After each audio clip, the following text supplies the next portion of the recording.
So today we are going to talk about Fences by August Wilson. You know, sometimes when your parents ask you to do chores, it's to maybe take out the trash or walk the dog, but for these folks, they are building a fence in their backyard. Not to say that's what this play is entirely about, but it's a large part. So let's get to it.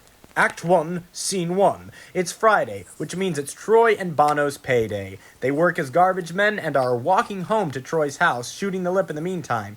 Because what else would you do when you have cash in your pocket? You're happy. You're talking about good old things. But Troy does talk about his complaint to his boss and the union commissioner about how black workers should be able to drive the garbage trucks rather than just collect the trash. You know what they say, one man's trash is another man's treasure.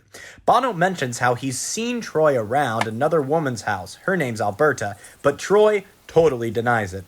The men get home and Troy's wife, Rose, mentions that Troy's son, Corey, has been recruited by a college football team and a recruiter wants to come see Corey. Troy used to play baseball in the Negro League, but doesn't want his son to play any sports at all. No football, just work. Troy and Bono are drinking, and Rose tells Troy to stop drinking himself to death. This causes Troy to go into a fanciful tale about a battle he had with death himself. But even as Rose tries to correct him and say that never ever happened, he carries on with the story, because that's what the old gin'll do to you sometimes. Lyons, that's Troy's son, from another marriage, comes by and is asking Troy for money and promises to give it back. Troy says no at first, but is finally convinced by Rose and Lyons to give him $10, because a woman can be very persuasive. Scene 2. The next day, Saturday morning, Gabriel shows up singing loud about what he's selling in his basket. Remember, this is Troy's mentally handicapped brother. He got hurt in World War II and has a metal plate in his head. Gabe asks Troy if he's angry with him and explains he moved to Miss Pearl's to get out of the way. Troy says he's not angry with him. Miss Pearl is a lady on the block that Gabe is now paying rent to in order to live with. Troy feels guilty because he took Gabriel's government money, but Rose said he did the right thing. She reminds Troy to work on the fence he's building, but the classic man move is played out here. I'm going to go and watch baseball with the guys over at the Taylor's bar. So he does that instead. And he puts it off till later. Mood. Scene 3. Corey comes home from football practice and Troy scolds him for doing that instead of his chores. Troy and Corey start working on the fence. They get into a discussion about black players in the major league. Troy thinks they're getting treated unfairly even though many are getting great chances. He just doesn't get it.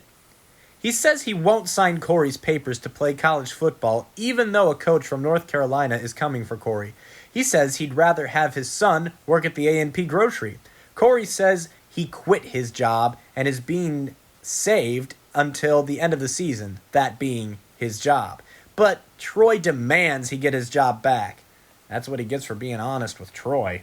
Corey asks why Troy never liked him, and Troy said it was never his job to like him, it's his job to provide. And by the way, this is a killer scene in the Broadway version of this from, I believe, 1986 with James Earl Jones. It is frightening. If that man was my father, I'd be scared. Scene 4. 2 weeks later, Troy received the promotion and is now a driver. Woot woot, party time, more money in his pocket. Lyons pays Troy back the $10 he borrowed, but Troy says to put it in the bank. But Lyon insists. Lyons. Corey comes home enraged because Troy told the coach that Corey is not allowed to play on the football team anymore. Cue dramatic music. Yeah, that's kind of a bad move on Troy. He he totally went behind his son's back. There's no sugarcoating it. He lashes out at his dad, this is Corey, and says he's holding him back from his dreams. Troy warns that's a strike against him, and he better not strike out. This is going to be a common theme throughout. I guess that's what happens when you're a professional baseball player for a time. You tend to use baseball metaphors in your real life. Act 2, Scene 1. Troy has to pay $50 to bail Gabriel out of jail because of being a public disturbance. Keep in mind, Gabriel goes up and down the streets trying to blow out a trumpet and selling fruit. He was probably being a little bit too loud, carrying on about the revelation, what have you, St. Peter. Corey, Troy, and Bono are working on the fence. Troy and Corey don't understand why Rose wants one. Bono, or maybe it's Bono, like the singer? I'm going to say Bono. Bono informs the pair that people either build them to keep people out or keep people in. Ooh, that's deep. Corey goes inside, and Bono confronts Troy about Alberta. Troy admits to the affair. He later tells Rose that he is going to be the father of another woman's child. He said he needed to escape from his life, and Alberta made him happy. Naturally, Rose is outraged and accuses Troy of taking and not giving. Of course, Troy says, "Of course I give. I put the roof over your head, yada, yada, yada." He always goes back to that dumb old house. Troy then grabs Rose by the wrist and won't let go. He is mad. Corey hears the scuffle and then comes downstairs, bursts out the door, and grabs Troy from behind, punches him in the chest, and knocks him to the ground. Troy lunges for Corey, but Rose holds him back. He tells Corey, that's strike two. Scene 2! 6 months later, Rose talks to Troy for the first time in 6 months and asks him to come home after work on Friday. He's been going somewhere else on Fridays. You can guess whose. He says Taylor's Pub, but we all know he's going to see Alberta. Troy says he's going to Taylor's, of course, but Rose sees right through this. He then admits that he's going to visit Alberta in the hospital because she actually went into labor early. She also informs Troy that he signed papers to send half of Gabriel's money to him and half to an asylum so that Gabriel could be admitted there. Troy is heartbroken and doesn't know how that happened. See, Troy's illiterate, and he thought that the papers were just releases for Gabriel from jail. Obviously not. It's just to imprison him some more. The phone rings and Rose answers to find out Alberta died in childbirth, but gave birth to a healthy baby girl. Troy goes a little cuckoo, and he goes outside and challenges death to come get him once he builds the fence. In the movie version, I believe he's outside swinging a bat next to a baseball tied to a string on a tree. It's great. Scene 3. Troy sits on the porch with Raynell. That's his baby girl. This is obviously after she's born, little while after Alberta's passed away. His newborn daughter is, he's singing with his newborn daughter, singing a blues song. Babies can't sing. That well, at least. Rose decides to be this girl's mother, but tells Troy that he is a womanless man. Scene 4. Rose is getting cakes ready for a church bake sale. Lyons drops off $20 that he owes Troy. He runs into Corey, who's graduated high school by this point, and is now looking for a job. Obviously, he can't play college football because his dad went and loused that up. Troy comes back. It's payday Friday. Bono comes by, and they catch up. They hardly see each other since Troy is now on a different route in a white neighborhood. Funny how that happens.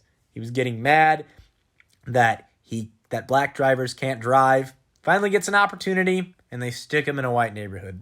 Ain't that the way? And then Troy drinks alone. Corey walks in the house without saying, "Excuse me," and Troy gets infuriated. He insists Corey leaves the house and provide for himself if he can't give his father any respect. Corey says he doesn't need to give him any since he never truly cared for him, and it shouldn't even be his house since he took Gabriel's money. Shots fired. Shots fired. Troy attacks Corey. Oh, dang. Corey picks up the baseball bat and swings it at Troy. Then, Troy gets the bat away from Corey and tells him to leave, and he'll throw Corey's things over the other side of the fence. Kind of funny, because Troy's father kicked him out of the house when he was a kid too. So, Troy challenges the invisible death yet again. Scene 5, the final scene. It's now 1967, and Troy has died. Corey is returned from the Marines for the funeral. Lyons is there as well, and he reminisces with Corey about how their father used to say, You got to take the crookeds with the straights. Corey tells Rose he won't go to Troy's funeral because this is his last and only chance to rebel against his father. I mean, think about it. He really never got his way with Troy. It was always Troy who came out on top. Well, not really in the end, but you get what I mean. Rose tells him that doesn't make him a man, not going to his father's funeral. And then we find out that Troy died. He was just in the back, pretty much had a heart attack, seems like. He was there one moment, gone the next. Corey and Raynell, now 7 years old, sing the blues song that Troy used to sing. Then finally, Gabriel appears and says he's there to open the gates in heaven for Troy. He tries to blow on his trumpet, but no sound will come out. Then he starts to do a dance, and we see a bright light wash upon the stage. Is this heaven? That's what we want you to think about. Man, I did so good, and then that last sentence was really awkward. Oh well, it's a good play, and that's the plot. Enjoy. Thanks, Thought Bubble. Sorry, I just had to say that. You want character descriptions? I got you character descriptions. Let's start out with Troy. Troy ran away from home at a very young age, got into petty theft, went to jail for a long time, got out, met Rose, his now wife, went and played for the Negro League, didn't really make it to the majors. He was a little bit too old, ended up becoming a sanitation worker. Troy is a very stubborn man. You know, it's kind of his way or the highway, and he's not really going to budge at all. He constantly talks about how the house and everything and the food in his son's belly, that's all because of him, that's all because of him, that's all because of him, and his son really doesn't have a place to say anything else. So that's Troy. Oh yeah, he also cheats on Corey's mom, his wife Rose, with another lady named Alberta, who passes away, and he has to father another child. So he's very unsatisfied with life. Why else would you go and have an affair? Really sad, really, really sad. Then we have Jim Bono, or is it Bono? I don't know. Jim is Troy's best friend. He met him in prison. He's a really, really nice guy, always there for Troy. And Troy's the one who talks to Jim about all the things that, he wouldn't talk to anybody else, i.e. an extramarital affair. Jim's there for the family, though, likes to help out, always comes around, kind of just that neighborly friend that everybody likes. Then you got Rose. This would be Troy's wife. Rose deals with a lot in this play. Her husband alone is enough. Yes, she's a housewife and she has to take care of her son and the home and cook everything. But on top of that, she has her extremely stubborn, difficult husband who, cheats on her and has another child who she ends up mothering anyway. And she never kicks him out either. That says something about her character. Wow, what a lady. Then we have Lyons. This is Troy's oldest son by previous marriage. Lyons, he's a nice guy. He's a struggling musician, but whenever he comes around, it's usually to ask for money. Although, at one point, he does finally start paying it back, and Troy says, "No, keep it." Well, okay, whatever, Troy. I swear, you can never make this guy happy. Then you have Gabriel. This is Troy's brother. He's mentally handicapped because of a severe head injury that he got in World War II. He now has a metal plate in his head. He likes to walk around and thinks adamantly, with every fiber of his being, that he is the angel Gabriel. Yeah, and he also talks about how he sees St. Peter and how to prepare for the judgment, and he says he sees hellhounds around and things like that. He now lives with a lady named Miss Pearl. She lives down the street. He used to live with Troy, Corey, and Rose, but instead he didn't want to be in their way, so he moved out and is paying rent for someone else. And he's always constantly asking Troy if he's mad at him. And Troy reassures him, "No, I am not mad at you at all. It's fine that you left." So that's Gabe. Oh yeah, he also likes to walk around and sell fruits and little things in his basket. What a nice guy. But he can't blow that trumpet. Oh well, maybe he can get a mouthpiece one of these days. Then we have Corey. Corey is Troy and Rosa's son. All Corey wants to do is just become a football player. He wants to play football in high school and then play at the collegiate level, but his father wants nothing to do with it whatsoever because his dad played baseball and was unsuccessful, and he thinks that black people don't get a chance to play and they can't make it in sports.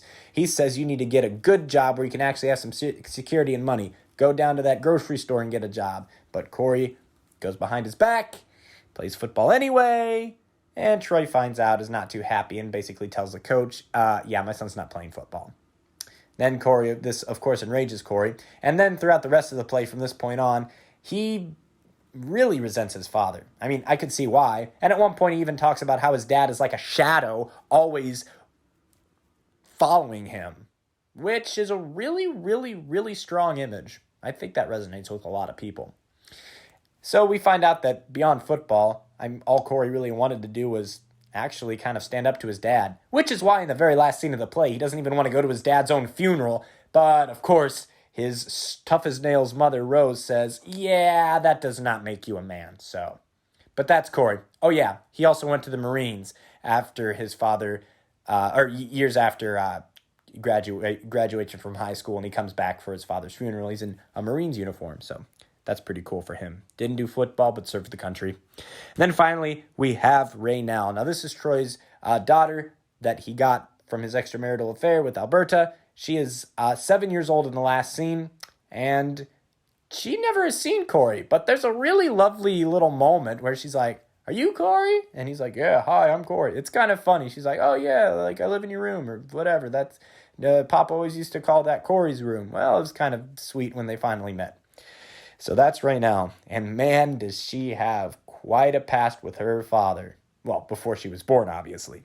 But that is the cast of August Wilson's Fences. I hope you enjoy it, and if I left anything out, well, too bad!